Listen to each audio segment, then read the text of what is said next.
watching every movement of Ted's fingers as they glided over the stone. He imagined snatching the thing away, and how good it must feel to hold.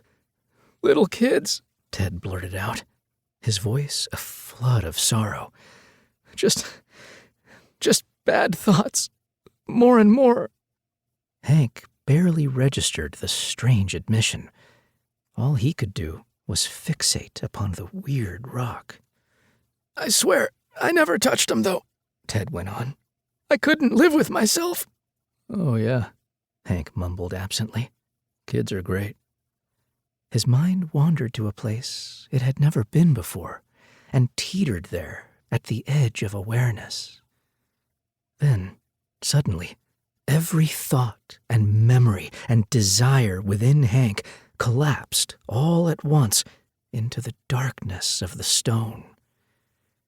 He could no longer resist. Hank reached out and took it for himself, surprised that Ted seemed to give it up willingly. The moment it rolled into his palm, a strange feeling washed over him, some revolting decoction of fear and lust. "I try to ignore it," Ted continued, squirming in his chair while he spoke. "But I feel it growing bigger. Makes me sick all the time now." He palpated his belly with a hand, as if searching his guts for a thing that did not belong. "I don't want to be like him, Hank. I hate my father."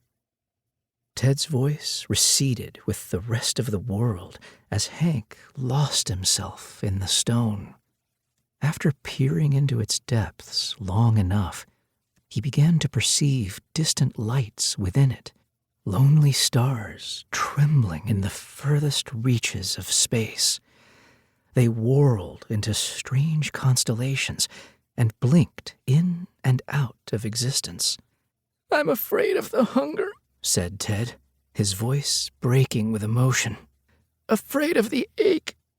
Even now, I feel it rotting me from the inside." Hank gasped when his thumb came down on the bladed edge of the stone. It sliced deep, almost to the bone, but no pain came screaming across his hand. Instead, every bad feeling in Hank's body escaped with the blood running down his wrist, and the spreading warmth made him realize how cold he'd been all these years. His heart raced, and his breath quickened at the immense pleasure overtaking him. He examined the wound, and a thought occurred to him that felt like the answer to all of life's great questions. It felt divinely inspired, a revelation. Hank turned to his co-pilot with wild eyes. "You want me to see if I can get it out?" A long silence hung in the air. A sense of spiritual harmony pervaded the flight deck, and grins spread across both men's faces. Ted looked at the stream pouring down Hank's arm, and at the stone that had caused the wound. "Oh, God, yes," he finally said, wiping away the sweat that now dribbled down his brow. "Can you really?" Hank nodded with joyful confidence. He sliced his own finger again, this time in demonstration, and then gently pushed Ted back in his chair. "Just hold still." Hank unbuttoned Ted's shirt, exposing a roiling belly. He ran his fingers across Ted's abdomen as he'd done to the stone, beholding it with the same sense of wonderment.